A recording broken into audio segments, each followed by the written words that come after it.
तो एक रिसर्च में अच्छा बनने के लिए आपको क्या रिक्वायर्ड होता है? जितना मैंने देखा है और मेरा एक्सपीरियंस रहा है, कॉन्सेप्ट्स क्लियर रहना और फाइनेंस के साइड पे नॉलेज थोड़ा ज्यादा रहना, तो मुझे ऐसा लगता है सीएफए का काफी इम्पैक्ट है। प्रोडक्ट मैनेजर जो आपने किया था वहां पे क्या हुआ? So as a product manager तुम्हें कोई एक प्रोडक्ट दे देंगे कि ये प्रोडक्ट तुम्हें मैनेज करना है। अब जब मैं बोलूँ मैनेज करना है तो तुम्हें ये इंश्योर करना है कि उस प्रोडक्ट को तुम कैसे इम्प्रोवाइज कर सकते हो या कैसे कॉम्पिटिटिव कर सकते हो compare to other companies. Basically वो सेल से भी बात कर रहा है, वो आईटी से भी बात कर रहा है, शायद ऑपरेशन से भी बात कर रहा है, हर किसी से बात कर रहा है। करेक्ट। हम अपने आप को कैसे स्ट्रेटेजाइज कर सकते हैं या पुट फॉरवर्ड कर सकते हैं, मार्केट में ज्यादा मार्केट शेयर कैप्चर कर सकते हैं।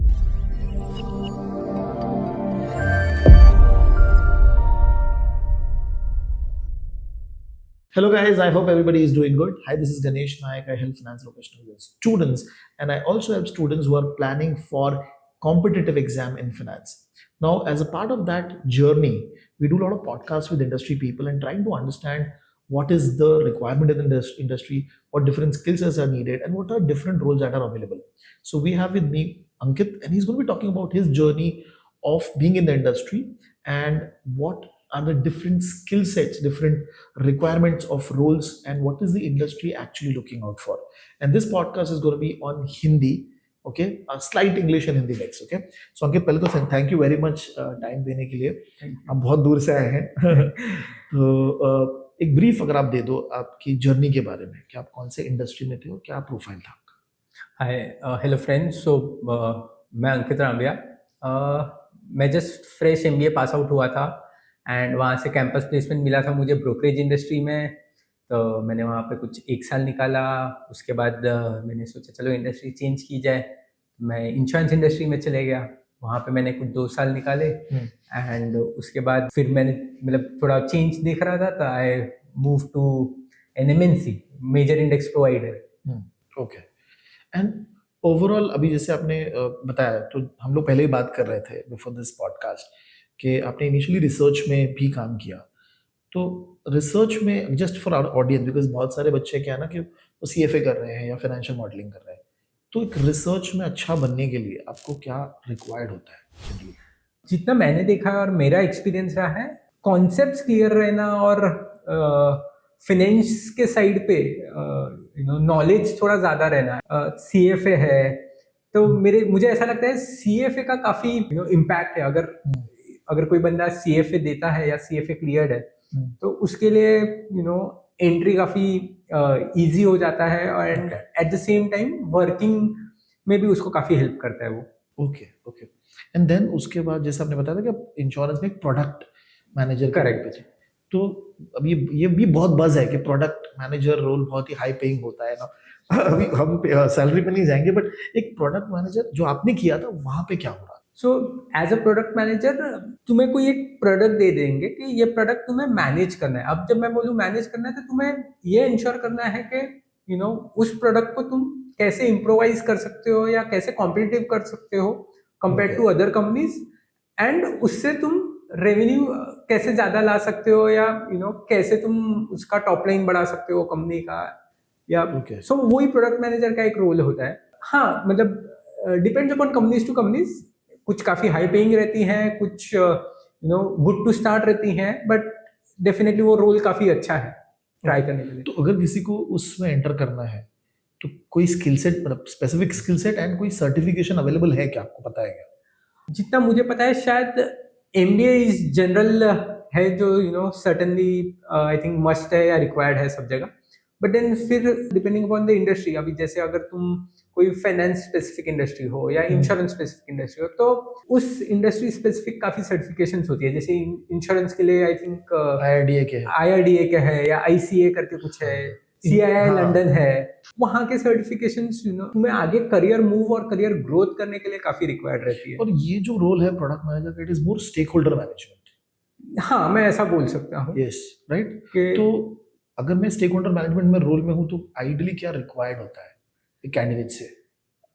कि तुम्हारा एनालिसिस पावर कैसा है या तुम क्या चेक्स कर पा रहे हो कि तुम्हारा मे बी थोड़ा सा रिसर्च भी मैं बोल सकता हूँ कि तुम प्रोडक्ट के बारे में कितना रिसर्च कर पाके क्या एनालाइज कर पा रहे हो, क्या आउटपुट दे पा रहे हो टॉप मैनेजमेंट को, सो दैट वो लोग करेक्ट मेजर्स या स्टेप्स ले सके टू इम्प्रूव द सेल्स, या जो भी बॉटम लाइन बढ़ानी है, या अगर कुछ इम्प्रूवमेंट लानी है प्रोडक्ट में, तो वो लोग आगे चेक कर सकते बेसिकली वो सेल से भी बात कर रहा है, वो आईटी से भी बात कर रहा है, शायद ऑपरेशन से भी बात कर रहा है, हर किसी से बात कर रहा है। Correct correct. इस रोल में आपका सीनियर मैनेजमेंट एक्सपोजर बहुत अच्छा होता है क्या? हाँ हाँ, क्योंकि जब तुम प्रोडक्ट मैनेजर रोल पे रहते हो तो तुम्हें day in day out senior management के साथ काफी लायस करना पड़ता है।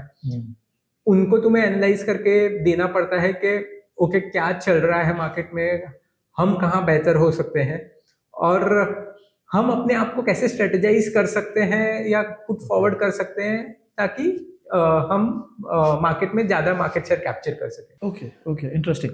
एंड देन उसके बाद आपने जो इंडेक्स बिजनेस है उसमें एंटर किया, तो एक ब्रीफ में अगर आप बता सकते हो कि इंडेक्स बिजनेस होता क्या है ऑडियंस के लिए? इंडेक्स बिजनेस अगर मैं कहूँ तो अब जो भी अंडरलाइन हो, जैसे अगर तुम रियल एस्टेट हो या कोई सिक्योरिटी स्पेसिफिक हो, तो उसके लिए निफ्टी 50 एक इंडेक्स हो गया। बराबर। अगर रियल एस्टेट है तो रियल एस्टेट का कोई एक इंडेक्स हो गया, तो वो एक बेंचमार्क या बैरोमीटर का काम करता है, जिसके अगेंस्ट में कोई भी इन्वेस्टर है या फंड मैनेजर है, वो अपने होल्डिंग्स को या अपने इन्वेस्टमेंट पोर्टफोलियो को कंपेयर कर सकता है वो बेंचमार्क के अगेंस्ट। ओके, तो आपने वो इंडेक्स कंस्ट्रक्शन वाला काम भी किया है?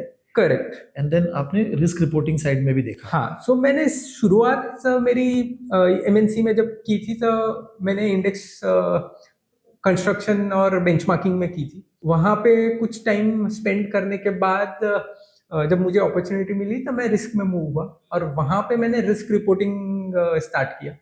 और रिस्क रिपोर्टिंग में मैंने काफ़ी ऑलमोस्ट 7+ ईयर्स निकाले हैं। ओके ओके, और आपका रिस्क में, because you have done FRM also, तो एक इंक्लिनेशन था कि मुझे करेक्ट, हाँ। रिस्क में जाना है करके। ओके, नाउ ऑडियंस के लिए, अगर सपोज कोई कॉलेज का स्टूडेंट है और ग्रेजुएशन किया है, एमबीए किया है, एंड वहां से अगर वो सपोज रिस्क के साइड देख रहा है आना, तो क्या उसका प्लान क्या होना चाहिए? अगर आप आज स्टार्ट करते फॉर एग्जांपल, तो आपका प्लान क्या होता है? मुझे ऐसा लगता है कि एफआरएम की वैल्यू काफ़ी ज़्यादा है आज मार्केट में, इंडस्ट्री में। अगर आप कोई भी कंपनी का ओपनिंग्स चेक करोगे या जॉब रोल्स चेक करोगे, तो वहाँ पे एफआरएम एक तरह से नेसेसिटी हो गया है। एफआरएम एक ऐसा सर्टिफिकेशन है जो तुम्हारा रिस्क का नॉलेज और कॉन्सेप्ट इतना क्लियर करा देता है कि when you take that role, तो तुम्हें उस रोल में ये सर्टिफिकेशन बहुत काम आता है, और तुम अपना रोल जो भी है या जॉब है बहुत अच्छे से परफॉर्म कर पाओगे। और हम लोग इंटरव्यू के प्रिपरेशन के रिलेटेड भी बात कर रहे थे, and you were talking about Python, तो उसके बारे में आपके क्या व्यूज है? मतलब इंडस्ट्री में क्या रिसेंटली मैंने ये बहुत चेक किया है कि अभी इंडस्ट्री में पाइथन का रिक्वायरमेंट इतना काइंड ऑफ बढ़ गया है या इतना डिमांडिंग हो गया है कि सर्टिफिकेशंस के साथ तुम सीएफए, एफआरएम कर लो, ईएसजी कर लो, एससीआर कर लो, बट देन समवेयर पाइथन का भी रोल अभी इतना इंपॉर्टेंट प्ले कर रहा है कि वो भी एक तरह से रिक्वायरमेंट हो गया है या मैंडेट हो गया है इंडस्ट्री में। ओके, तो थोड़ा टेक्निकल आपको आना एस्पेक्ट भी चाहिए। आना चाहिए, राइट। क्योंकि जिस हिसाब से एआई मूव हो रहा है, तो वो एआई के साथ साथ पाइथन भी थोड़ा मतलब इंक्लूडेड है, मतलब with the help of Python तुम एआई में ज्यादा एक्सप्लोर कर पा रहे हो। एंड आपने फिर एससीआर किया और ईएसजी किया, ये करने के पीछे रीजन क्या था? मतलब what was your thought process? एक थॉट प्रोसेस मेरे लिए ये था कि चलो रिस्क का तो है ही मेरा इंक्लिनेशन टुवर्ड्स, और रिस्क में तो मुझे आगे बढ़ना ही है, बट कंसिडरिंग सस्टेनेबिलिटी और ईएसजी भी काफी अपकमिंग और ग्रोइंग फील्ड है। मतलब मैं जिस ऑर्गेनाइजेशन में काम कर रहा हूँ वहां पे भी इतना अपॉर्चुनिटीज है। मैं देख रहा हूँ काफी कंपनीज नहीं आ रही, नई आ रही है जो उसके लिए जॉब रोल्स ला रही है। तो मुझे लग रहा है ये अब जिस हिसाब से ट्रेंड चल रहा है, ये next big move would be sustainability and ESG. और ये अभी इंडस्ट्री में भी हायरिंग्स आपको दिख रही होते हैं, मतलब हाँ, पहले से तो मुझे अभी काफी ज्यादा दिख रही है। ओके ओके, एंड आपने इंटरव्यूज भी लिए हैं, राइट, अपने टीम्स के लिए? करेक्ट। तो जनरली जब यंग बच्चे आते हैं या कोई भी सर्टिफिकेशन करके आते हैं, तो आपको क्या दिखता है कि इंटरव्यू में ये मिस्टेक्स करते हैं? अगर आप कुछ शेयर कर सकते हो तो। मुझे ऐसा लगता है कि कई बार वो लोग इंटरव्यू के पहले जस्ट बोलते हैं ना कि रीड करके आ जाएंगे, या बस सिलेक्टेड कॉन्सेप्ट्स को थरो करके आ जाएंगे, बट जबकि वो लोग ये सोचते हैं कि इंटरव्यू में हमें बहुत ज़्यादा टेक्निकल या बहुत ज़्यादा ये रहेगा, इसलिए बेसिक्स वो लोग नहीं टच कर पाते हैं।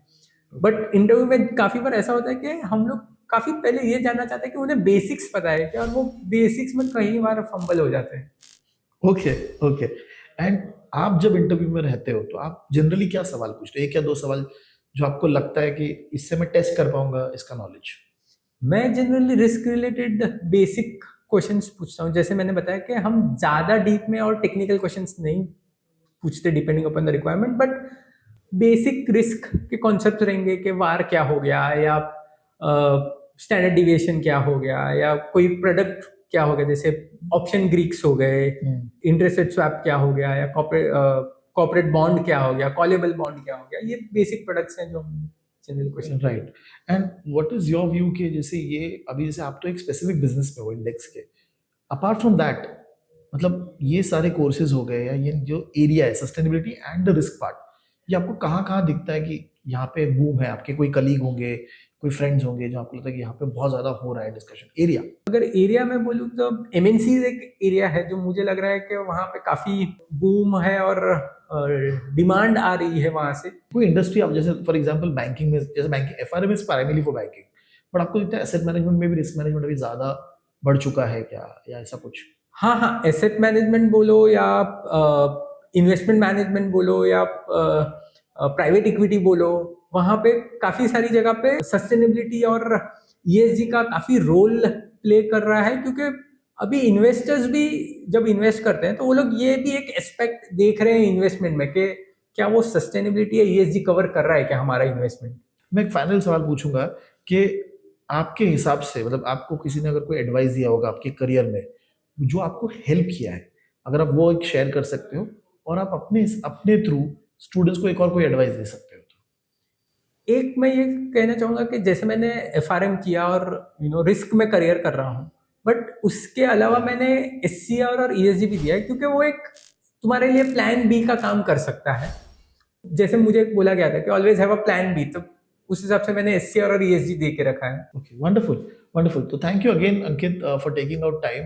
मुझे लगता है कि ये जो कैजुअल कॉन्वर्सेशन था हमारा with respect to your view, your experience, ये ऑडियंस को सब हेल्प करेगा टू गेट अ व्यू कि अच्छा ये भी हो रहा है, राइट? जैसे आपने इंडेक्स बिजनेस के बारे में बात किया तो यहाँ पे भी अपॉर्चुनिटी है, यहाँ पे भी सस्टेनेबिलिटी की टीम्स हो रही है, यहाँ पे भी ESG का काम हो रहा है, तो उनके लिए बहुत ईजी होगा to apply for roles and all of that. So again thank you very much Ankit for taking out time.